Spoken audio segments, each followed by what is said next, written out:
துணிவு work பண்ணும்போது எனக்கு அஜித் சாரோட நிறைய பர்சனலாக பேசக்கூடிய சான்ஸ் கிடைச்சிது.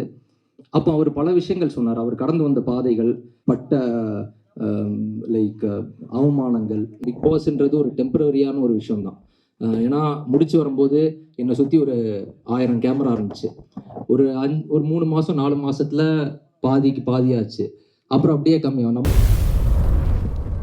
ஹேவ் சென்சேஷன், ஒரு சென்சேஷன் தான் இங்க வந்து பேச போறாரு.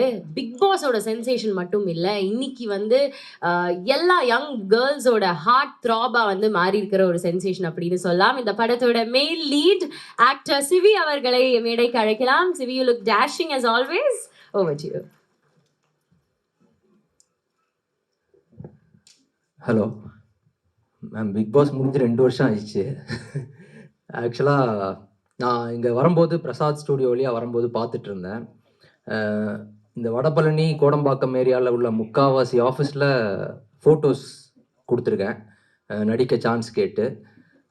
ஸோ அப்படி கொடுத்துட்டே இருக்கும்போது முயற்சி செஞ்சுட்டே இருந்தால் எங்கேயாவது ஒரு இடத்துல பலன் இருக்குன்ற மாதிரி ஷார்ட் ஃபிலிம்ஸ் பண்ணுற வேலையை கரெக்டாக பண்ணால் அது மூலிமா இன்னொரு ஆப்பர்ச்சுனிட்டி வரும்னு நம்புவேன். வேறு எதையுமே நான் நம்ப மாட்டேன். போய் கெஞ்சுறதோ இல்லை போயிட்டு ரொம்ப நேரம் நின்னா கிடைக்குமோ அதை பற்றி அதை நான் ரொம்ப விரும்பவும் மாட்டேன், நம்பவும் மாட்டேன். நான் பண்ணுற வேலை கரெக்டாக இருந்துச்சுன்னா அதுக்கான வாய்ப்பு வரும்ன்றதை நம்பி தான் நான் முதல்ல ஒரு ஷார்ட் ஃபிலிமில் ஆரம்பித்தேன். ஒரு 5000 ரூபாயை வச்சு எடுத்தோம் ஃப்ரெண்ட்ஸ்லாம். ஸோ அது மூலிமா எனக்கு அடுத்தடுத்த வாய்ப்புகள் இன்னைக்கு வரைக்கும் வந்திருக்கு. ஸோ இதுக்கு நான் நிறைய பேருக்கு தேங்க்ஸ் சொல்லணும். பட் அது எல்லாத்துக்கும் மேலே நான் என் மேலே வச்சுருக்க கான்ஃபிடென்ஸ், நான் பெரிய தேங்க்ஸ் சொல்லணும். ஏன்னா நான் வந்து ஒரு 10 வருஷமாக இதில் இருக்கேன்னா மேக்ஸிமம் பார்த்தீங்கன்னா ஒரு 150 நாள் நடிச்சிருப்பேன். 3650 நாளில். ஸோ மீதி இருக்கிற 3500 நாள் நம்ம மென்டல் ஹெல்த் ரொம்ப முக்கியம். நம்ம அதை எப்படி, ஏன்னா இப்போ நீங்கள் பாதி நாள் பார்த்தீங்கன்னா இங்கே உள்ள ரொம்ப பிஸியான ஆக்டர்ஸ், டேரக்டர்ஸ் தவிர பாதி பேர் ஷூட்டிங் ஒரு 50 நாள் இருந்துச்சுன்னா மீதி இருக்கிற 300 நாள் வீட்டில் சும்மா தான் இருப்பாங்க. அதுக்கான வேலைகள் போயிட்டு இருக்கும். பட் அந்த 300 நாள் நம்மளோட ஹெல்த்தை, மென்டல் ஹெல்த்தையும் எல்லாமே நம்ம ரொம்ப கவனிச்சுக்கணும். அதை நான் ரொம்பவே கிளியராக பார்த்துருக்கேன். ஏன்னா நம்மளுக்கு டிப்ரெஷன் இருக்கும், நம்மளுக்கு வந்து நிறையா டிசப்பாயின்மெண்ட்ஸ் இருக்கும், நிறைய பேர் வந்து முடியாதுன்னு சொல்லுவாங்க, பாதி பேர் டிஸ்கரேஜ் தான் பண்ணும். சினிமான்னு நான் வந்து வரும்போதே எனக்கு வந்து டிஸ்கரேஜ்மெண்ட்ஸ் தான் நிறையாவே இருந்துச்சு. ஸோ அதை தாண்டி இன்னைக்கு நான் வந்து வஞ்சகர் உலகம்னு ஒரு படம் பண்ணியிருக்கேன். அப்புறமா மாஸ்டரில் விஜய் சார் கூட நடிச்சிருக்கேன். அப்புறம் துணிவில் அஜித் சார் கூட நடிச்சிருக்கேன். அப்புறம் எதற்கும் துணிந்தவனில் சூர்யா சார். ஸோ இந்த மாதிரி இவங்களெல்லாம் நான் பார்க்க முடியுமான்னு நினச்சிட்டு இருந்த ஆட்களோட நான் நடிச்சிருக்கேன். ஸோ இது எல்லாமே பெரிய முயற்சி பண்ணது தான். நான் ஏன் இதுக்கு இந்த மென்டல் ஹெல்த் பற்றி இதை இப்போ நான் பேசினேன்னா, இந்த படம் அதை பற்றி பேசியிருக்கேன். ஆக்சுவலாக இதில் நான் இந்த கதையை ஸ்க்ரீன் பிளேவாக படிக்கும்போது எனக்கு மெயினாக அது ஒரு மெயின் விஷயமா பட்டது அந்த மென்டல் ஹெல்த். அது ஆக்சுவலாக ஏன்னா இதில் நான் என்ன கேரக்டர்னு ஆக்சுவலாக இப்போ சொல்ல முடியாது. பட் வந்து இந்த மென்டல் ஹெல்த்ன்றது ரொம்ப முக்கியம். ஆக்சுவலாக இந்த சின்ன பையன் ஒருத்தர் நடிச்சிருக்காரு, அபிஷேக் ஜெயின்னு. ரொம்ப அற்புதமாக பண்ணியிருக்காரு. நான் படம் பார்த்துட்டேன். ரொம்ப நீங்கள் படம் முடிச்சு வரும்போது கண்டிப்பாக அவர் கேரக்டரை பற்றி பேசுவீங்க. இன்னொன்று இதில் ஃபர்ஸ்ட்லேருந்தே ஒரு ஹீரோயின்ற ஒரு கான்செப்ட்ல இல்லை படம். இது வந்து பார்த்தீங்கன்னா ஃபுல்லாகவே ஒரு 6 கேரக்டரை பற்றின ஒரு விஷயம் தான். ஸோ இதில் ஒன் ஆஃப் த கேரக்டர் தான் நான். பட் நீங்கள் சொன்ன மாதிரி பிக் பாஸ் முடிச்சு வரும்போதே எனக்கு தெரியும், பிக் பாஸ்ன்றது ஒரு டெம்பரரியான ஒரு விஷயம் தான். ஏன்னா முடிச்சு வரும்போது என்னை சுற்றி ஒரு 1000 கேமரா இருந்துச்சு. ஒரு 3 மாதம் 4 மாதத்தில் பாதிக்கு பாதியாச்சு. அப்புறம் அப்படியே கம்மியாகும். நம்ம பண்ணுற வேலைக்கான விஷயங்கள் தான். இன்றைக்கி இது வந்து நான் பிக் பாஸ் போகும்போதே எனக்கு தெரியும், வெளியே வந்தோன்னா இது நடக்கும். இதை தாண்டி இதை நம்ம அப்பயே யோசிச்சிட்டோம்னா நம்மளுக்கு டிசப்பாயின்மெண்ட் இருக்காது. இல்லை வந்தவொன்னே நம்மளை ஒரு 10 பெரிய டேரக்டர் வந்து கூப்பிட்டுருவாங்க, படம் பண்ணிடலாம் அப்படின்னு ஒரு டெலியூஷனலாக இருந்தோம்னா அது எதுவுமே நடக்காதுன்னு தெரியும். அந்த டைமில் நம்ம ஒரு படம் இப்போ ஸ்டார்ட் பண்ணி போகிறோம்னா கண்டிப்பாக அந்த படத்தில் ஒரு 1.5 years ஆச்சு நம்ம ட்ராவல் பண்ணுவோம் ரிலீஸ் வரைக்கும்.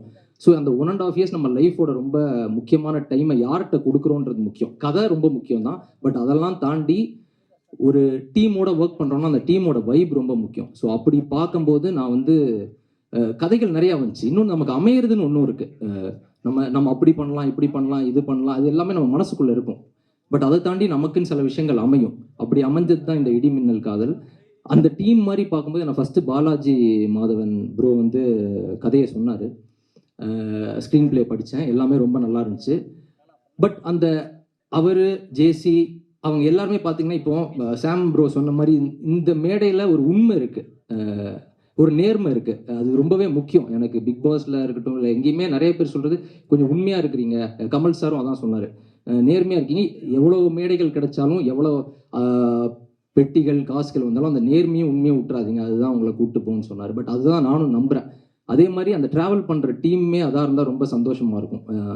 ஸோ அப்படி இருக்கும்போது எனக்கு அந்த ஒரு உண்மையும் நேர்மையும் இன்னைக்கு அவர் பேசும்போதே எனக்கு அவ்வளோ பிடிச்சிருந்துச்சு. ஏன்னா இதுதான் அவர். இன்னொரு பெரிய விஷயம், எவ்வளோ பெரிய பிரச்சனை, எவ்வளோ விஷயங்கள் இருந்தாலுமே அந்த ஃபேஸில் ஒரு ஸ்மைல் இருந்துகிட்டே இருக்கும். இன்னைக்கு அவருக்கு என்ன கோத்ரூ பண்ணிட்டு இருக்காருன்னு எனக்கு தெரியும். சென்சாரில் என்ன ப்ராப்ளம் ஆகிட்டு இருக்குன்னு தெரியும். பட் அது எல்லாத்தையும் தாண்டி அந்த ஒரு எனர்ஜி, அந்த ஒரு விஷயம்லாம் அது அவ்வளோ ஈஸியே கிடையாது. இதை நம்ம நடிக்கவும் முடியாது. இது அவர் ப்ரொடியூசர் டேரக்டர்னு சொல்ல, அவர் எனக்கு தெரிஞ்சு எவ்வளோ மணி நேரம் தூங்குறாருன்னு கூட தெரில. பட் எல்லாருமே கஷ்டம் தான் படுறோம். End of the day success தான் நம்மளை பற்றி பேசும். ஏன்னா நான் துணிவு ஒர்க் பண்ணும்போது எனக்கு அஜித் சாரோட நிறைய பர்சனலாக பேசக்கூடிய சான்ஸ் கிடைச்சிது. அப்போ அவர் பல விஷயங்கள் சொன்னார். அவர் கடந்து வந்த பாதைகள், பட்ட லைக் அவமானங்கள், நிறைய விஷயங்கள். நான் கூட எதுக்குடா சார் இவ்வளோ சொல்கிறாரு, இவ்வளோ பர்சனலாக சொல்கிறாரு அப்படின்ற போது ஒன்று தான் தெரிஞ்சிச்சு. நான் யோசிச்சு பார்த்தேன், ஏன் இதெல்லாம் சொல்லிட்டு இருக்காருன்னா ஒரே ஒரு விஷயம், அவர் சக்ஸஸ்ஃபுல்லாக இருக்காரு. இன்னைக்கு போயிட்டு இங்கே உள்ள யார்கிட்ட கேட்டிங்கனாலும் அவங்க எல்லாருமே இதை கடந்து தான் வந்திருப்பாங்க. ஆனால் ஒரு சக்ஸஸ்ஃபுல்லாக இருக்கிறவங்க அதை நம்மள்கிட்ட சொல்லும் போது நம்மளும் ஃப்யூச்சரில் அந்த சக்ஸஸ் ஆகும் அப்படின்ற ஒரு நம்பிக்கை வரும். இன்னைக்கு நீங்கள் வேற யார்ட்டையா கேட்டிங்கன்னா கூட அந்த விஷயத்த சொல்லுவாங்க. பட் அஜித் சார் வந்து நான் சின்ன வயசுலேருந்து எங்கள் வீட்டில் எங்கள் அப்பாவுக்கு ரொம்ப பிடிக்கும், எங்கள் எல்லாருக்குமே பிடிக்கும். அவர் வந்து இந்த விஷயங்கள்லாம் சொல்லும்போது ரொம்ப ஒரு நம்மளுக்கே ஒரு இதெல்லாம் அவர் கடந்து வந்து இங்கே இவ்வளோ தூரத்தில் நிற்கிறாரு. இப்போ நம்மலாம் வந்து ஒன்றுமே கிடையாது, இது எல்லாத்தையும் தாண்டினா தான் வர முடியுன்ற ஒரு நம்பிக்கை. ஏன்னா இங்கே ஓடிக்கிட்டே தான் இருக்கணும். எங்கேயுமே சோர்ந்து உட்காந்துட்டோம்னா அப்படியே போயிடுறோம். அது மட்டும் எனக்கு புரியுது. ஏன்னா என் கூட ஆரம்பிக்கும் போது ஒரு 10 years பேக் நிறைய பேர் பயங்கர ஸ்மார்ட்டாக, பயங்கர டேலண்டடாக, எல்லாம் டான்ஸ், ஃபைட்டு, அதுன்னு எல்லாமே. பட் அந்த ஒரு மொமெண்ட்டில் கைவிட்டுடுறாங்க.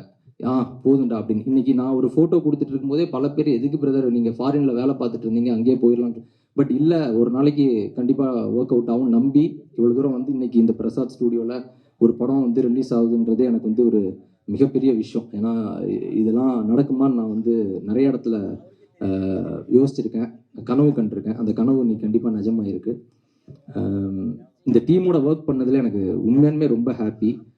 ப்ளஸ் வாசு சார், பேரரசு சார், ஆர்பி உதயகுமார் சார், இவங்க எல்லாருமே. எனக்கு வாசு சார் வந்து எங்கள் அப்பா வந்து எப்பயுமே இப்போ வரைக்கும் அதை பற்றி பேசிகிட்டே இருப்பார். அவர் சத்யராஜ் சார் பெரிய ஃபேன்.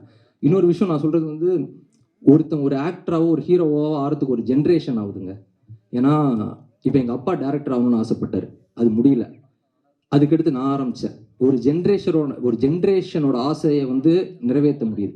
இப்போ ஃபார் எக்ஸாம்பிள், இப்போ த்ரூ விக்ரம் இருக்காரு, இல்லை வேற ஏதாவது பெரிய ஆக்டரோட சன் இருக்காங்கன்னா அவங்க அப்பா பட்ட கஷ்டங்கள், இப்போ விக்ரம் சார் பட்ட கஷ்டமாக இருக்கட்டும், அது எவ்வளோ பெரிய விஷயம்.